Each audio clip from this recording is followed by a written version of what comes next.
যেটা বললাম যে এই যুগে যেটা ছিল তুলনামূলকভাবে গণতন্ত্রের অন্যান্য যে জায়গাগুলো সেটা অনেক অনেক বেশি ছিল আগের জমানায়। ধরেন এই যে ফজলুর রহমান, আপনি ফজলুর রহমান সাহেবের মতো মানুষ, শেখ হাসিনাকে আমার কাছে মনে হয় যে শেখ হাসিনাকে তিনি যে গালাগালি করছেন তার 1,00,000-এর 1 ভাগ যদি এখন তিনি জামাতের আমিরকে নিয়ে বলেন এই সময়টাতে, অথবা তারেক রহমান সাহেবকে নিয়ে বলেন, শেখ হাসিনা যখন প্রাইম মিনিস্টার যদি বলেন, তারপরে ধরেন এনসিপির নাহিদ হাসনাতকে নিয়ে ওই কথা বলেন, অর্থাৎ শেখ হাসিনাকে তার শেষ দিন পর্যন্ত যে গালাগালি করেছেন তার 1000 ভাগের 1 ভাগ যদি বলেন, মানে আমি বলবো যে 1 ব্যাটালিয়ন সৈন্য দিয়েও আপনি এখন মানে ডাকে ফজলুর রহমান সাহেবকে রক্ষা করতে পারবেন না।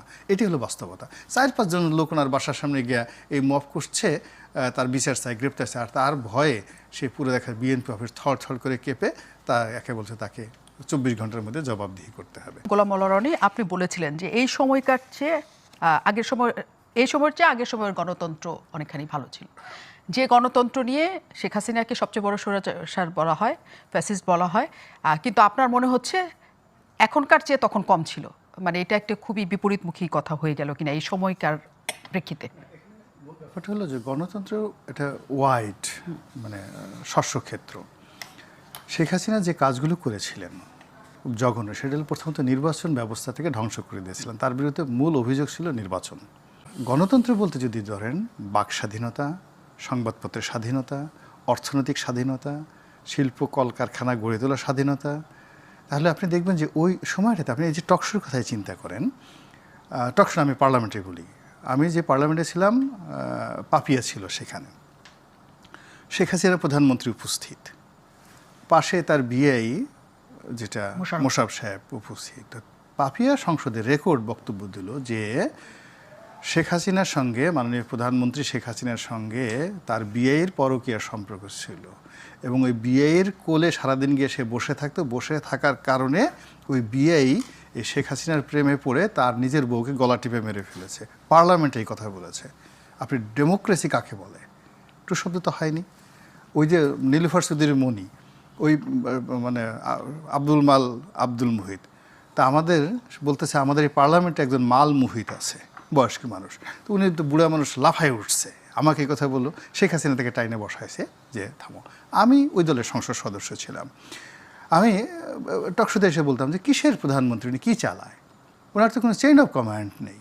সমস্ত পত্রিকায় ব্যানার হেডলাইন্স হয়, মানে কলামে ব্যানার হেডলাইন যে এমপি রনির অভিযোগ প্রধানমন্ত্রীর কোনো চেইন অফ কমান্ড নেই। কই, আমাকে তো কোনো শোকজ করা হয়নি, কখনো শোকজ করা। আমি যখন এমপি, শাসক দল এমপি, তখন আমি পত্রিকায় লিখেছি, বলছি এই কাদের মোল্লা সেই কাদের মোল্লা নয়।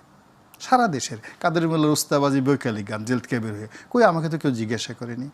এত কিছুর মধ্যেও আপনারা টকশো করতেন, সমস্ত দলের টকশো করতেন, বিএনপি আসতো, জামাত আসতো, আওয়ামী লীগ আসতো, সবাই আসতো। জামাত তো ভয়ে আসতো না। তারপরে অন্য সবাই যারা আসতো তারা হয়তো ইচ্ছা মতো সেই বাকশাল নিয়ে, শেখ হাসিনাকে, জয়কে নিয়ে, ওইটি নিয়ে কী না হতো। হ্যাঁ, জুলুম হয়েছে, অত্যাচার হয়েছে, সেটা মাহমুদুর রহমান সাহেবের উপর অন্যায় হয়েছে, জুলুম হয়েছে, এরকম ঘটনা সেটা তো এখনও অহরহ হচ্ছে। কিন্তু ওই অন্যায়ের পাশাপাশি যে ভালো যে দিকগুলো আছে, এখন কি হচ্ছে আপনি দেখেন, প্রত্যেকটা মিডিয়া বলেন, হাউস বলেন, মানুষ বলেন, মবের আতঙ্ক, দিনে দুপুরে রাত্রের মধ্যে 4-5 জন লোক গিয়ে একটা রাস্তার সামনে বসে তারা কী করতেছে, একটা মব সৃষ্টি করছে। 4-5 জনের কয়দিন আগে 3টা না 4টা তরুণকে ধরে পিটিয়ে সেই রাস্তার পাশে মেরে ফেললো। তো এখানে তো সব মানে অসহায় হয়ে পড়ছে। আপনি কি বলবেন? So is it democracy? এটা কি আপনার কাছে মনে হয় ডেমোক্রেসি? আজিজ ভাই, এটা কি মনে হয় আপনার ডেমোক্রেসি? না, দেখেন, আমি রনি ভাই পলিটিশিয়ান, তার কথা বললাম। আপনি সাংবাদিক হিসেবে বলুন। আমি সাংবাদিক হিসেবে বলি। আপনি বলেন, যখন 5ই আগস্টে পরিবর্তন হলো, তখন প্রেস ক্লাবে বৈষম্য বিরোধী ছাত্র নেতা আসলো, এসে একটা তালিকা দিল, বলল এরা ফেসিবাদের দোষর, তাদের প্রেস ক্লাবের মেম্বারশিপ চলে গেল। এরপরে যখন আপনার ইয়েতে সংসদ ভবনে আগুন সচিবালয়ে আগুন লাগছে একটা উইংয়ে, তখন সব অ্যাক্রিডিটেশন কার্ড বাতিল করে দিল এই সরকার। পৃথিবীতে এই নজির পাবেন? 116 না 60 জন সাংবাদিক গ্রেপ্তার হয়েছে, এর ভিতরে দুর্নীতিবাজও আছে। আপনি তাদের হত্যা মামলা দিলেন কেন? এর ভিতরে অনেকে হত্যা মামলা দিছে কেন? তারপরে এদের অন্যায় করে বিচার করেন, চুরি করলে বিচার করেন, তাদের কেসও ট্রায়ালে ওঠে না, হিয়ারিং হয় না। তাহলে আপনি কি বলবেন? আপনি বলেন বর্ডার্স উইথ রিপোর্টার প্রত্যেক বছর সূচক তৈরি করে গণমাধ্যম সূচক, এ কারণে সূচক নাম নিচে আসবে না। এখন মুখে বলে, এই সরকার মুখে বলে যে বলছে যে আমাদের সমালোচনা করুক, করে, দৃশ্যমান কোনো বাধা নেই। কিন্তু আপনি বলেন, আমার মনে হয় এই বাংলাদেশের ইতিহাসে সেলফ সেন্সরশিপ এই গণমাধ্যমে এর চেয়ে বেশি আর কোথাও ছিল না। বাকশাল জামানা তো ছিল না, স্বাভাবিক মৃত্যুর গ্যারান্টি চাই, যে কথা নির্মল সেন লিখেছে।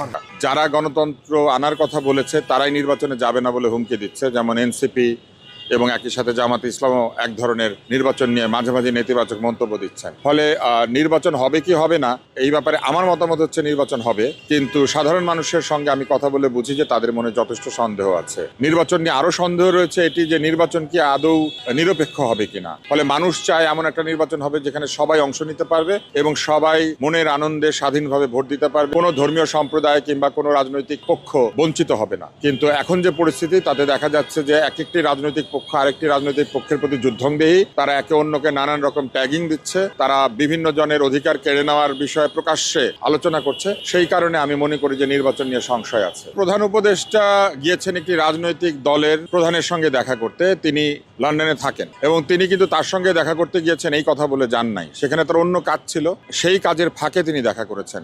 কিন্তু আমরা কিন্তু এইটা দেখেছি যে সরকারি কাজে ইউরোপ গিয়ে এই সরকারের একজন উপদেষ্টা একজন ব্লগারের সঙ্গে কথা বলেছেন, একজন ভিডিও ব্লগারের সাথে কথা বলেছেন, যিনি কুৎসিত গালিগালাজ এবং অন্যের চরিত্র হনন, অন্যদেরকে প্রকাশ্যে হুমকি দেওয়া, ধমক দেওয়া, নানান ধরনের বাজে ভাষা ব্যবহার করা, এই কাজগুলি করে থাকেন।